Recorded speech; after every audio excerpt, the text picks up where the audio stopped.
Hi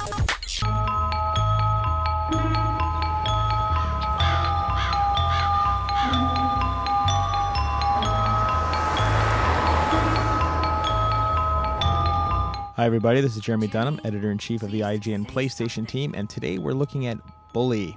Of course, of all the misrepresented software out there, Rockstar's Bully is definitely one of the most targeted. It's been hailed as the Grand Theft Auto in high school, a Columbine simulator, and other monikers, but these are all by opponents who actually haven't played it yet.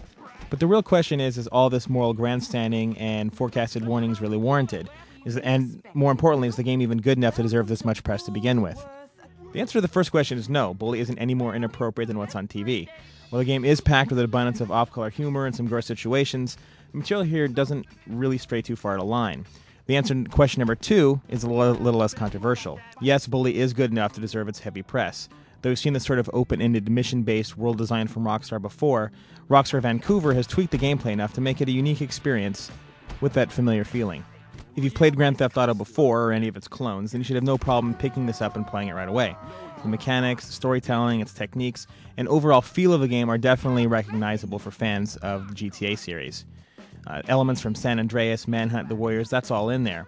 But the scope is actually different. This is a tale about the township of Bulworth and its particularly rough scholastic system, so everything about the experience has been scaled down to fit that ideal. That doesn't mean that Bully is small in size, mind you, because Jimmy's story is actually quite enormous. There's more than 100 NPCs, multiple commercial and residential neighborhoods, a giant body of water, secret areas, and an outside school grounds. So there's definitely plenty to do. In fact, it isn't a stretch of the imagination to say that Bully is one of the largest and deepest games that we've seen on PlayStation 2 all year. The first chapter of the game is built as a tutorial, and because it's sort of slow and easygoing, it might put off some of the more action-oriented gamers out there. But once the second chapter starts, things really start to open up. Jimmy can take part in practically every activity you'd imagine a teen doing in his spare time. Bicycle racing, skateboarding, picking up girls, these are all things that Jimmy can do. He can even take jobs to earn extra money, which he can then use to buy food or clothes or other things that you might need. Working at the local burger joint, running errands for classmates and businesses, mowing lawns, even taking a paper route, these are all things you can do, and they're a lot of fun to play. Most of Bully's main missions and side jobs are all played out the same way, either with the third-person fetch questing or hand-to-hand pressure-sensitive combat. You'll spend most of your time locating, delivering packages, escorting friends, or exploring the township of Bulworth, compared to beating people up. But when the time does come to throw down, you'll still have plenty of tools to go with. Along with the basic punches and kicks, you'll also be able to upgrade your fighting acumen by attending gym class, delivering transistor radios, an old Korean war vet who teaches you moves, or by hopping into a boxing ring with a bunch of preppies. By the end of the game, Jimmy is a well-rounded anti-troublemaking machine who can give better than he can get.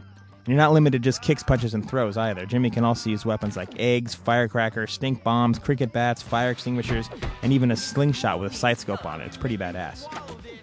Strong combat is all fine and good, but if you don't have any enemies to test your skills against, it really doesn't matter. Luckily, Bully has them, and each one of the 6 factions in the game has their own unique fighting style with particular strengths and weaknesses. When you throw in the boss fights, some pretty aggressive AI, and helpers to fight alongside you, you've got pretty much everything you need for some real fun brawling. Sadly, it's not as difficult as other action games, but it's still fun. Of course, the real trick is finding the time necessary to seek out new missions and battle your would-be oppressors. Attending both morning and afternoon classes is a must for Jimmy if he doesn't want to get busted for truancy or learn the more advanced skills. But this system deserves kudos and criticisms. On the one hand, it's great to see Rockstar promoting the need for students to attend class by making them useful to in-game skill building, but after you've bested 5 sessions in all 6 classes, there's really not a reason to go back. This sort of setup may be ideal for finding side missions, but it makes the scholastic component feel a little bit under-realized. Giving users an incentive to keep going back again and again would have been a better move than just making them obsolete once beaten. Still, Bully's classroom sequences are still a lot of fun while they last, and they're made up of a number of different mini-games that throw elements from all sorts of different classics in there, be they kicks, or some of the old-school 2D racers, you name it, it's in there.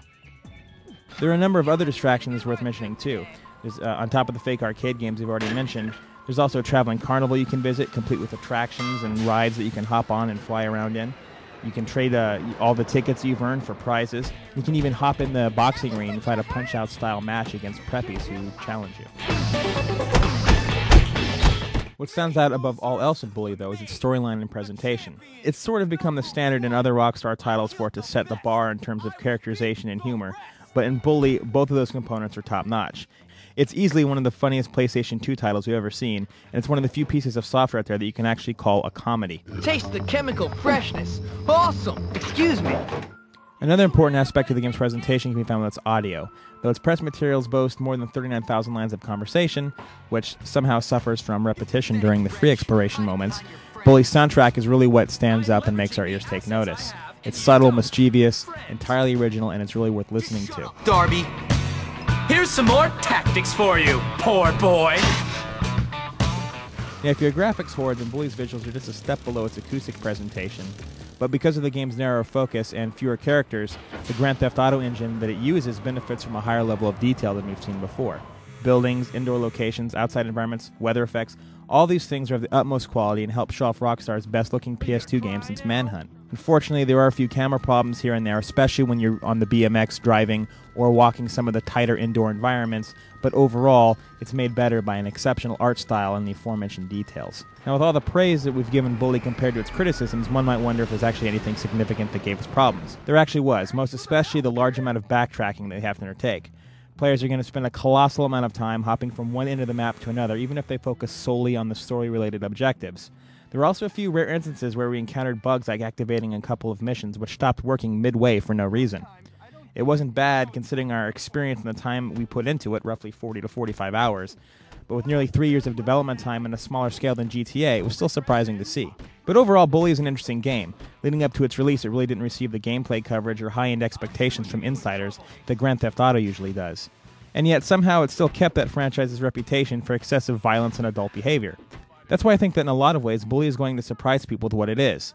It's much better and funnier than what people are giving it credit for, while still coming across as much tamer than those who feared it expected it to be. Regardless, Bully is a great, well-crafted action game that has one of the best senses of humor around and dozens of hours of fun. What's that mean for you? That means an 8.9 out of 10 from us, and to check out the full written review, check out IGN.com, and we'll see you next time.